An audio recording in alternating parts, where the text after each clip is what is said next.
Welcome to Matters Financial and Geopolitical from a Frontier. I trust the weekend was great. Certainly, Nairobi had been so quiet and so pleasant you could get anywhere in about 2 minutes, but was certainly busier this morning. I'd like to thank Sami Zedan of Al Jazeera for inviting me to participate in a discussion about whether land reform can be a success, referencing Zimbabwe. It was a very interesting and lively conversation. Derek Matsiak, senior researcher at the Institute for Security Studies in Pretoria, myself, and Joseph Ochieno, a commentator on African affairs and a columnist for New Africa magazine. That link is the first link on Rich Wrap-Ups. Home Thoughts, the British Museum is to return Benin bronzes to Nigeria, CNN is reporting. These are some pictures from the British Museum, which holds one of the largest collections of bronzes with around 700 pieces. The leader of the UK Labour Party, Jeremy Corbyn, has said that if elected, his government would be willing to discuss the return of anything stolen or taken from occupied or colonial possession. The wheels are turning slowly, but they do appear to be shifting.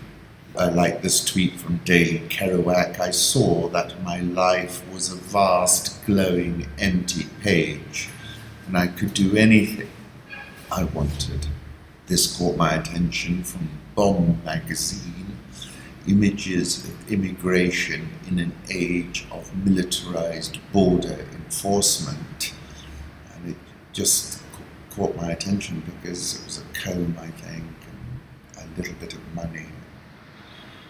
These folks who throw everything in order to try and cross the border and get a better life, I think we need to treat them a little bit better. This is fabulous, a view of the Ewaso Nyiro River from Buffalo Springs National Reserve, Isiolo County, Lois and Leakey via Isiolo Wire. And this is a photograph I took many years ago of elephants crossing the Ewaso Nyiro River. I was with a friend of mine who's now been appointed the Swiss ambassador to Washington that day. And it was an exquisite image, just what you'd expect in the Samburu. An Omani researcher shows how mangroves fight climate change. Times of Oman, studying the role of nature and man coexisting alongside each other, and hopes to share her work with the authorities so they can use it to benefit the country. Primarily a coastal tree, mangroves have several benefits to the environment, such as coastal erosion, prevention, and mitigating the effects of wave and storm energy. Also hosts species of both ecological and subsistence importance, for example, in the case of fish. Will Knocker has been on the coast, and this was a photograph from him, Lamu, the Sunset Cruisers. I do wish I was there now. Joseph Conrad, The Heart of Darkness. The reason I returned to that was because I wrote about the DR Congo over the weekend. I'll get to that momentarily. But he said in that book, the mind of man is capable of anything. And he also said, we live in the flicker. May it last as long as the old earth keeps rolling. But darkness was here yesterday. It seems to me I'm trying to tell you a dream, making a vain attempt, because no relation of a dream can convey the dream sensation. That commingling of absurdity and surprise and bewilderment in a tremor of struggling revolt.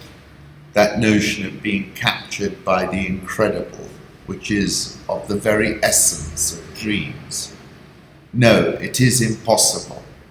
It is impossible to convey the life sensation of any given epoch of one's existence, that which makes it truth, its meaning, its subtle and penetrating essence. It is impossible. We live as we dream, alone. And then I jumped to V.S. Naipaul's A Bend in the River, whose departure point is, of course, Heart of Darkness as well. It's the story of an Indian man somewhere in remote Congo who's got a shop. It's quite an extraordinary book as well. It isn't that there's no right and wrong here. There's no right. And this is one of my favorite passages about his journeying on the river, going home at night. It wasn't often that I was on the river at night. I never liked it. I never felt in control in the darkness of river and forest. You could be sure only of what you could see. And even on a moonlit night, you couldn't see much. When you made a noise, dipped a paddle in the water, you heard yourself as though you were another person. The river and the forest were like presences and much more powerful than you. You felt unprotected, an intruder. You felt the land taking you back to something that was familiar, something you had known at some time but had forgotten or ignored, but which was always there. You felt the land taking you back to what was there 100 years ago, to what had been there always.